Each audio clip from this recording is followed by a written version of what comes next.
କରିବା ବିକ୍ଷୋଭ କରିବା ଧର୍ମଘଟ କରିବା ସେ ଶିକ୍ଷାଟାକୁ ତାଙ୍କେ ପୁରା ଲୋପ କରିଦେବାକୁ ଚାହୁଁଛନ୍ତି। ଯେତେବେଳେ ଆମର 2014 ପରେ 2014 ପରେ ସରକାର ଚେଞ୍ଜ ହେଲା, ବିଜେପି ସରକାର ଆସିଲା, ତାପରଠୁ ସମ୍ବିଧାନ ଉପରେ ବିଭିନ୍ନ ଆଡ଼ୁ ଆକ୍ରମଣ ଚାଲିଛି। ସେ କୌଣସି କ୍ଷେତ୍ର ନାହିଁ, ଶିକ୍ଷାଠୁ ଆରମ୍ଭ କରିକିରି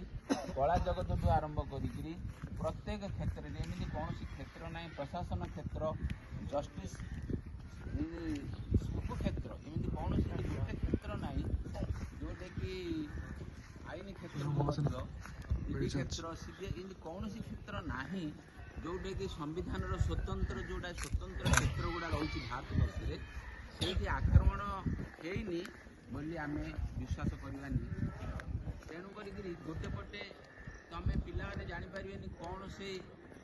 କ୍ଷେତ୍ର ଗୁଡ଼ାକ, ଶିକ୍ଷା କ୍ଷେତ୍ର କ'ଣ, ଆଇନ କ୍ଷେତ୍ର କ'ଣ, ଏଗୁଡ଼ାକ ଆମର ପିଲାମାନଙ୍କର ବୋର୍ଡ଼ରେ ଆହୁରି